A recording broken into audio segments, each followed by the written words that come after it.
News 7 Hindi. और यहाँ पर देख सकते हैं ये आरोपी है जिसने अपने दोस्त को मारा था और चाकू से हमला किया था। इसको लेकर यहाँ पर धरना प्रदर्शन भी किया था। ये वो आरोपी है, गौर से देखिए ये आरोपी है।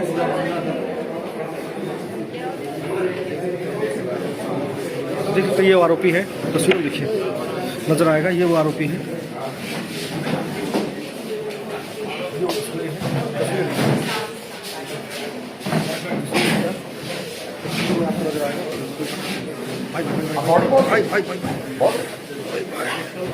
अच्छा मुझे सेक्टर 17 से इनके पीछे बॉर्डर से तो देखिएगा ये 3 आरोपी हैं जिन्होंने देखिएगा नवीन नगर चौकी इलाके में इनके खिलाफ मामला दर्ज है। 2 युवकों के साथ इनका झगड़ा होता है और एक युवक की उसमें मौत हो जाती है। जानने की पूरी कोशिश करेंगे कि मामला क्या है पूरा।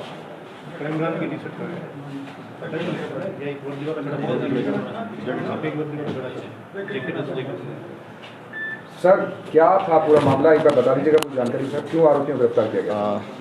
8 सितंबर की रात को पल्ला थाना क्षेत्र के अंदर नवीन नगर चौकी के अंदर एक युवक की धारदार हथियार से मार करके हत्या कर दी गई थी, जिस संबंध में FIR नंबर 615 पल्ला थाने के अंदर रजिस्टर की गई थी।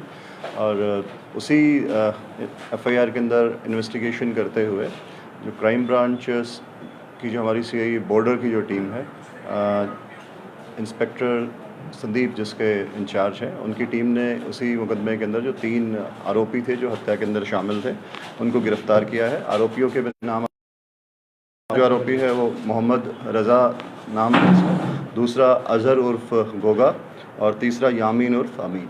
इन 3 आरोपियों को गिरफ्तार किया गया है। तीनों आरोपी दिल्ली जैतपुर के रहने वाले हैं। और जिस घटना के अंदर जो एक युवक जिसकी मृत्यु हुई, जिसकी हत्या इन आरोपियों के द्वारा की गई थी, घायल है, जो दिल्ली ट्रॉमा सेंटर के अंदर एडमिट है। तो इन तीनों आरोपियों को गिरफ्तार किया गया है और अभी इनको माननीय न्यायालय में पेश करके इनका रिमांड लिया जाएगा। और रिमांड के दौरान जो इसमें वारदात के अंदर जो हथियार प्रयोग किया गया है वो बरामद किया जाएगा और आगे की इन्वेस्टिगेशन पूरी करके चालान जो है माननीय न्यायालय में दिया जाएगा। सर जैसे बेटा कहने के विरोध में इनकी लड़ाई हुई थी और 4 क्राइम ब्रांच गठित की गई, कौन-कौन से सर 4 क्राइम ब्रांच गठित की गई? शुरुआत में हमारे जो कमिश्नर ऑफ पुलिस फरीदाबाद हैं श्री राकेश आर्य जी, उनकी डायरेक्शंस के ऊपर 4 क्राइम ब्रांच की टीम जो थी उनको इस मैटर को इन्वेस्टिगेट करने के लिए लगाया गया था। क्राइम ब्रांच बॉर्डर की टीम इस पे काम कर रही थी, crime branch DLF, crime branch 30 और साथ में इसमें क्राइम ब्रांच सेक्टर 65 की जो टीम थी वो भी काम कर रही थी। लेकिन 25,000 रुपये का इनाम भी रखा गया था, जी जी, इसको जो आरोपी हैं और जिस केस को ट्रेस किया गया वो CIA बॉर्डर की जो टीम थी, इंस्पेक्टर संदीप जिसके इंचार्ज हैं, उनके द्वारा इस मैटर को आरोपियों के खिलाफ मामले किन किन के खिलाफ मामले दर्ज हैं? क्योंकि जो मृतक है उसके खिलाफ भी सुनने में आया कि मामला दर्ज है, और जो घायल है उसके खिलाफ, और जो पकड़े गए हैं इनके खिलाफ भी पॉस्को का रेप कई सारे मामले दर्ज हैं सर। जी, आरोपियों में जो आरोपी रजा है उसके खिलाफ एक रेप का मुकदमा ऑलरेडी दर्ज है। और जो दूसरा जो आरोपी है अजहर उर्फ गुगा, अजहर एक बार बता दीजिए सर इनमें कौन सा? उसके ऊपर भी इनका क्रिमिनल बैकग्राउंड है, इनके ऊपर भी मुकदमे दर्ज हैं। जो मृतक है उनका भी क्रिमिनल बैकग्राउंड था, उनके ऊपर भी कुछ मुकदमे जो दर्ज थे।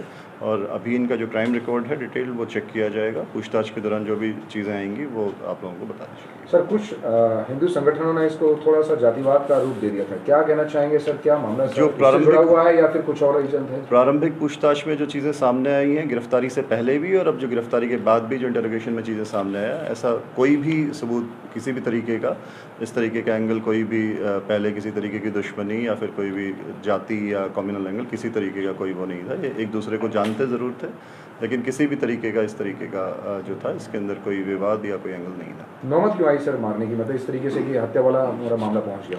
आरोपी उस दिन वहाँ पे इनमें से जो थे वो शराब के ठेके के पास थे और इनमें से एक ने वहाँ पे शराब भी पी हुई थी। तो शराब के नशे के कारण इनकी वहाँ पे बहस हुई और उसी दौरान जो है वो उसकी हत्या कर दी गई। मृतक जो है और जो घायल है वो किस इलाके के रहने वाले हैं? दोनों दिल्ली जैतपुर के रहने वाले हैं, घायल भी और मृतक भी। मतलब ये सारा मामला दिल्ली से जुड़ा हुआ है, लेकिन फिर नवीन नगर चौकी में मामला दर्ज? सभी तीनों आरोपी और जो मृतक और घायल हैं ये दिल्ली जैतपुर के ही रहने वाले हैं, परंतु हमारा जो नवीन नगर पुलिस चौकी है उसके पास का एरिया है बसंतपुर, जो दिल्ली के बहुत नज़दीक लगता है।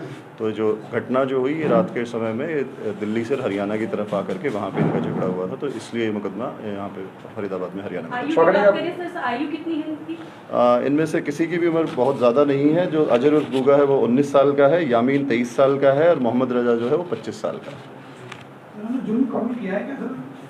जी हाँ, इन्होंने जो घटना को जो अंजाम दिया था, उन्होंने अपना जुल्म जो है वो कबूल किया है और अभी उसी जो इन्होंने जुल्म कबूल किया है उसके आधार पे जो हथियार इन्होंने बरामद हमें करना है, इनके कबूलनामे के आधार पे अब हथियार बरामद किया जाएगा, माननीय न्यायालय में पेश करके इनका रिमांड लिया जाएगा, उसी दौरान फिर रिकवरी की जाएगी। सर बेटा कहने के विरोध में ही बस इतनी बड़ी वारदात जो है अंजाम दी गई?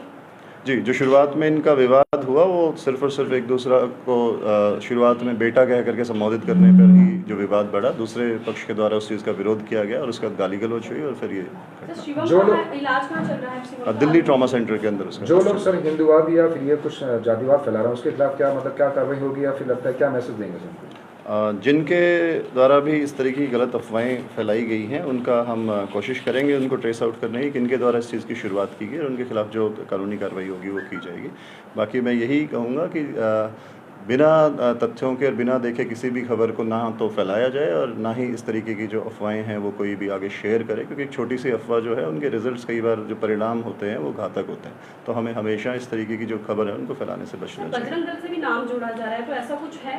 जी, ये चीज़ शुरुआत में आई है कि उनका नाम बिल्कुल बताया गया कि उससे संबंधित थे, लेकिन अभी तक कोई उनसे संबंध रखने के से उनका कोई पदाधिकारी होने का या फिर सदस्यता के संबंध में कोई भी डॉक्यूमेंट या फिर कोई ऐसी चीज़ सामने नहीं आई, एविडेंस अभी तक कोई सामने नहीं आया। ठीक है।